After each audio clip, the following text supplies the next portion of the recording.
Hi, my name is Jeff, and this is Infinite Jeff, where I read to you the entirety of David Foster Wallace's 1996 masterpiece novel, Infinite Jest, this giant thing sitting on my shelf. So, I do it one page at a time.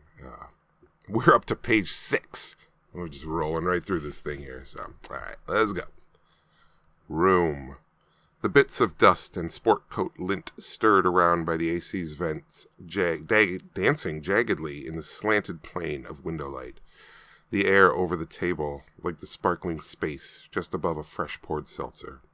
The coach, in a slight accent neither British nor Australian, is telling CT that the whole application interface process, while usually just a pleasant formality, is probably best accentuated by letting the applicant speak for himself. Right and center deans have inclined together in a soft conference, forming a kind of teepee of skin and hair. I presume it's probably facilitate. It's it's italicized, so I'm trying to read it with a Spanish accent. The word is just facilitate. I presume it's probably facilitate, I think, that the tennis coach mistook for accentuate. This is what I don't practice these. I'm going to start this sentence again. I presume it's probably facilitate that the tennis coach mistook for accentuate, though accelerate, while clunkier than facilitate, is from a phonetic perspective more sensible as a mistake.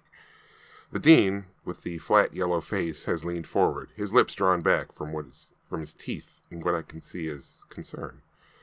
His hands come together on the conference table's surface. His own fingers look like they mate as my own 4X series dissolves, and I hold tight to the sides of my chair. We need candidly to chat repotential problems with my application. They and I, he is beginning to say. He makes a reference to candor and its value. The issues my office faces with the application materials on file from you, Hal, involve some test scores. He glances down at a colorful sheet of standardized scores in the trench his arms have made. The admissions staff is looking at standardized test scores from you that are, as I'm sure you know and can explain, are, shall we say, subnormal? I'm to explain. It's clear that this really pretty sincere yellow dean at left is admissions. And surely the little Avarian figure at right is athletics, then, because the facial creases of the shaggy middle dean are now pursed in a kind of distance of front. And I'm eating something that makes me really appreciate the presence of whatever I'm drinking along with it. Look, that spells professionally academic reservations. An uncomplicated loyalty to standards, then, at center. My uncle looks to athletics as if puzzled. He shifts slightly in his chair.